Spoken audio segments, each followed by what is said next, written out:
Praise the lord. ಕರ್ತನಲ್ಲಿ ಪ್ರಿಯರಾದ ನನ್ನ ಸಹೋದರ ಸಹೋದರಿಯರೇ, ನಿಮ್ಮೆಲ್ಲರನ್ನು ಕೂಡ ಈ ಕಾರ್ಯಕ್ರಮದ ಮುಖಾಂತರವಾಗಿ ಸಂಧಿಸುವುದರಲ್ಲಿ ಬಹಳ ಸಂತೋಷ ಪಡ್ತೇನೆ. ನಿರೀಕ್ಷೆಯನ್ನು ಕೊಡುವಂಥದ್ದು ದೇವರ ವಾಕ್ಯ ಮಾತ್ರ. ಆಮೇನ್. ನಿಮಗೆ ಮಾತುಗಳನ್ನು, ವಾಗ್ದಾನಗಳನ್ನು ಕೊಡುವಂಥ ಮನುಷ್ಯರು, ಅವರಿಗೆ ಅನೇಕ ಮಿತಿಗಳಿದೆ. ಆದರೆ ವಾಗ್ದಾನಗಳನ್ನು, ನಿರೀಕ್ಷೆ ತುಂಬಿದಂಥ ಭರವಸೆ ಕೊಡುವಂಥ ಮಾತುಗಳನ್ನು ಆಡುವಂಥ ಕರ್ತನಿಗೆ ಮಿತಿನೇ ಇಲ್ಲ. There is no limitations. ಆತನು ಹೇಳಿದ್ದನ್ನು ಹಾಗೆ ನೆರವೇರಿಸ್ತಾನೆ. ನಿನಗಾಗಿ ಸೂರ್ಯನನ್ನು ನಿಲ್ಲಿಸ್ತಾನೆ. ಹಲ್ಲೆಲೂಯಾ. ಅಗತ್ಯವಿರುವುದಾದರೆ ನಿನಗಾಗಿ ಯಾವುದನ್ನು ಎಲ್ಲವನ್ನು ಮಾಡಲು ಶಕ್ತನಾಗಿರುವಂಥ ಯೇಸು ಕ್ರಿಸ್ತನನ್ನು ನಾವು ಆರಾಧಿಸ್ತಿದ್ದೇವೆ. ಇದು ನಿರೀಕ್ಷೆ ಕೊಡುವಂಥ ವಾಕ್ಯ ಇಬ್ರಿಯರಿಗೆ 13ನೇ ಅಧ್ಯಾಯ ಅದರ 5ನೇ ವಾಕ್ಯ. The book of Hebrews chapter 13 verse 5.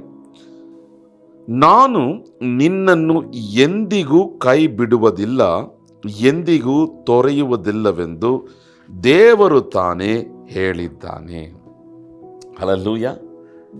ಯಾರು ತಾನೇ ಹೇಳಿರೋದು? ದೇವರು ತಾನೇ ಹೇಳಿದ್ದಾನೆ. ಏನು ವಾಗ್ದಾನ ಇವತ್ತು, ಏನು ನಿರೀಕ್ಷೆಯನ್ನು ಕೊಡುವಂಥ ವಾಕ್ಯ? ನಾನು ನಿನ್ನನ್ನು ಎಂದಿಗೂ ಕೈ ಬಿಡೋದಿಲ್ಲ.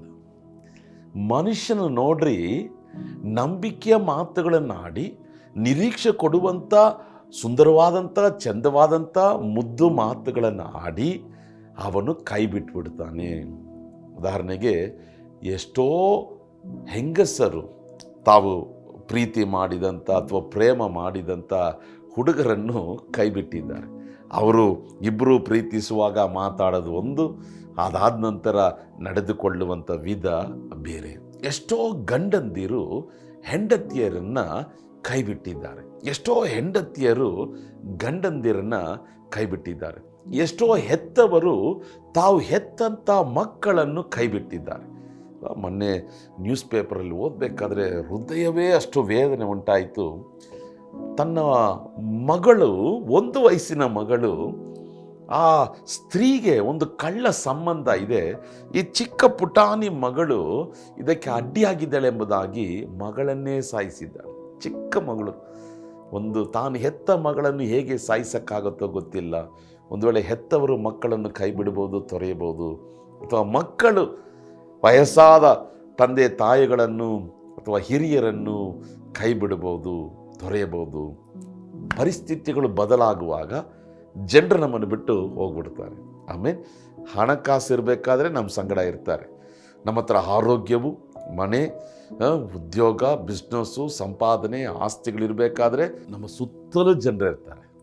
ಆದರೆ ಆರೋಗ್ಯ ಕಳ್ಕೊಂಡಾಗ, ಹಣವನ್ನು ಕಳ್ಕೊಂಡಾಗ, ಅಥವಾ ಯಾವುದೋ ಒಂದು ವಿಷಯದಲ್ಲಿ ತಪ್ಪು ಮಾಡಿ ನಮ್ಮ ಮರ್ಯಾದೆಯನ್ನು, ಗೌರವವನ್ನು ಕಳ್ಕೊಂಡಾಗ ಜನರು ನಮ್ಮನ್ನು ಕೈ ಬಿಡುವುದು ಈ ಲೋಕದ ಜನರ ಗುಣಲಕ್ಷಣ. ಆದರೆ ಇವತ್ತು ಕರ್ತನು ನಿಮ್ಮನ್ನು ನೋಡಿ ಹೇಳ್ತಿದ್ದಾನೆ, ನನ್ನ ಮಗಳೇ, ನನ್ನ ಮಗನೇ, ನಾನು ನಿನ್ನನ್ನು ಎಂದಿಗೂ ಕೈ ಬಿಡೋದಿಲ್ಲ. ನೀನು ಆರೋಗ್ಯವಾಗಿದ್ದರೂ, ನೀನು ವ್ಯಾಧಿ ಪೀಡಿತನಾಗಿದ್ದರೂ ನಾನು ನಿನ್ನನ್ನು ಕೈ ಬಿಡೋದಿಲ್ಲ. ನೀನು ಬಲಿಷ್ಠನಾಗಿದ್ದರೂ, ಬಲಹೀನನಾಗಿದ್ದರೂ ನಾನು ನಿನ್ನನ್ನು ಕೈ ಬಿಡಲ್ಲ. ನೀನು ಸುಂದರವಾಗಿದ್ದು ಈಗ ಕುರುಪನಾಗಿ ಬದಲಾಗಿರುವುದಾದರೆ ನಾನು ನಿನ್ನನ್ನು ಕೈ ಬಿಡುವುದಿಲ್ಲ. ಅಥವಾ ನೀನು ಸಮೃದ್ಧಿಯಾಗಿದ್ದು ಇವತ್ತು ಯಾವುದೋ ಒಂದು ಕಾರಣ ನಿಮಿತ್ತವಾಗಿ ಎಲ್ಲವನ್ನು ಕಳಕೊಂಡಿರುವುದಾದರೆ ನಾನು ನಿನ್ನನ್ನು ಕೈ ಬಿಡುವುದಿಲ್ಲ. ನಿನ್ನ ಪರಿಸ್ಥಿತಿ ಎಷ್ಟೇ ಕೀಳಾಗಿರಲಿ, ಎಷ್ಟೇ ಮೋಸವಾಗಿರಲಿ, ನೀನು ನಂಬಿದಂಥ ಮನುಷ್ಯರು ಕೈ ಬಿಟ್ಟಿರಬಹುದು. ಆದರೆ ಇವತ್ತು ವಾಗ್ದಾನ ಕೊಡುವಂಥ ದೇವರು ಹೇಳ್ತಿದ್ದಾನೆ, ನಾನು ನಿನ್ನನ್ನು ಕೈ ಬಿಡುವುದೇ ಇಲ್ಲ. ಇವತ್ತು ಈ ವಾಕ್ಯವನ್ನು ಹೇಳಬೇಕಾದ್ರೆ ಪರಿಶುದ್ಧಾತ್ಮನು ಒಂದು ಕಾರ್ಯವನ್ನು ಪ್ರೇರೇಪಿಸ್ತಿದ್ದಾನೆ. ಒಂದು ವೇಳೆ ದೇವರ ಐಕ್ಯತೆಯನ್ನು ಬಿಟ್ಟು ನೀನು ದೂರ ಹೋಗಿರ್ಬೋದು. ನಿನಗೂ ಕರ್ತನು ಹೇಳ್ತಿದ್ದಾನೆ, ನಾನು ನಿನ್ನನ್ನು ಕೈ ಬಿಡುವುದಿಲ್ಲ, ಆದರೆ ನನ್ನ ಬಳಿಗೆ ನೀನು ಓಡಿ ಬಾ. ಈ ಕಾರ್ಯಕ್ರಮವನ್ನು ಕೇಳುವಂಥ ಯಾರೋ ಒಬ್ಬರೊಟ್ಟಿಗೆ ದೇವರು ಮಾತಾಡ್ತಿದ್ದಾನೆ. ನೀನು ದೇವರ ಐಕ್ಯತೆಯಲ್ಲಿ ಇದ್ದೆ, ಈಗ ದೇವರನ್ನು ಬಿಟ್ಟು ದೂರ ಹೋಗಿದ್ದೀಯಾ, ಪ್ರಾರ್ಥನೆ ಮಾಡ್ತಿಲ್ಲ, ಚರ್ಚಿಗೆ ಹೋಗ್ತಿಲ್ಲ, ಆರಾಧನೆ ಮಾಡ್ತಿಲ್ಲ, ಬೈಬಲ್ ಓದ್ತಿಲ್ಲ. ಕಾರಣ ಹಿಂಜರಿಯುವಿಕೆ. ಕರ್ತನು ಹೇಳ್ತಿದ್ದಾನೆ, ನಿನ್ನನ್ನು ಕೈ ಬಿಡುವುದಿಲ್ಲ. ಅದಕ್ಕಾಗಿ ಈ ಮಾತುಗಳನ್ನು ನಾನು ನಿನ್ನ ಸಂಗಡ ನಾನು ಮಾತಾಡ್ತಿದ್ದೆ. ನೀನು ಓಡಿ ಬಾ, ನಾನು ಎಂದಿಗೂ ನಿನ್ನನ್ನು ಕೈ ಬಿಡುವುದಿಲ್ಲ, ನಿನ್ನನ್ನು ತೊರೆಯುವುದು ಇಲ್ಲ. ಇವತ್ತು ಕೈ ಬಿಡಲ್ಪಟ್ಟಂಥ ಪರಿಸ್ಥಿತಿಯಲ್ಲಿ ಡಾಕ್ಟರ್ಗಳು, ಮನುಷ್ಯರು, ನಿನ್ನ ಕುಟುಂಬದವರು ಅಥವಾ ನಿನ್ನ ಸಂಗಡ ಇದ್ದಂಥ ಬಂಧು ಬಳಗದವರು, ಸ್ನೇಹಿತರು ನೀನು ಕೈ ಬಿಡಲ್ಪಟ್ಟಂಥ ಪರಿಸ್ಥಿತಿಯಲ್ಲಿ ನಿಂತಿರಬಹುದು. ಆದರೆ ಈಗೋ ಕರ್ತ ನಿಮ್ಮ ಸಂಗಡ ಮುಖಾಮುಖಿಯಾಗಿ ನೇರವಾಗಿ ಈ ವಾಕ್ಯದ ಮುಖಾಂತರವಾಗಿ ಮಾತಾಡ್ತಿದ್ದಾನೆ. ನಾನು ನಿನ್ನನ್ನು ಕೈ ಬಿಡುವುದೇ ಇಲ್ಲ, ಎಂದಿಗೂ ಕೈ ಬಿಡೋದಿಲ್ಲ, ನಿನ್ನನ್ನು ತೊರೆಯುವುದಿಲ್ಲ. ಆದ್ದರಿಂದ ಈ ನಿರೀಕ್ಷೆ ಕೊಡುವಂಥ ಈ ವಾಕ್ಯವನ್ನು ನಂಬಿರಿ, ದೇವರ ಮೇಲೆ ನಂಬಿಕೆ ನೀಡ್ರಿ, ಯೇಸುವಿನ ಮೇಲೆ ನಂಬಿಕೆ ಇಡ್ರಿ. ಆತನು ಕೈ ಬಿಡುವುದೇ ಇಲ್ಲ. ನಮ್ಮ ಕರವನ್ನು ಹಿಡಿದ್ರೆ ಮರಣದ ತನಕ ಕೈ ಬಿಡೋದಿಲ್ಲ. ಮರಣದ ನಂತರ ತನ್ನ ರಾಜ್ಯದಲ್ಲಿ ಎಂದೆದಿಗಿರುವಂತೆ ನಮಗೆ ಕೃಪೆಯನ್ನು ಅನುಗ್ರಹಿಸ್ತಾನೆ. ಕಣ್ಗಳನ್ನು ಮುಚ್ಚಿ ಪ್ರಾರ್ಥಿಸೋಣ. ನಮ್ಮನ್ನು ಬಹಳವಾಗಿ ಪ್ರೀತಿಸುವಂಥ ಪರಲೋಕದ ತಂದೆಯೇ, ಈ ದಿನ ನಮಗೆ ಕೊಡುವಂಥ ಈ ಅದ್ಭುತವಾದಂಥ ವಾಗ್ದಾನಕ್ಕಾಗಿ ಸ್ತೋತ್ರ.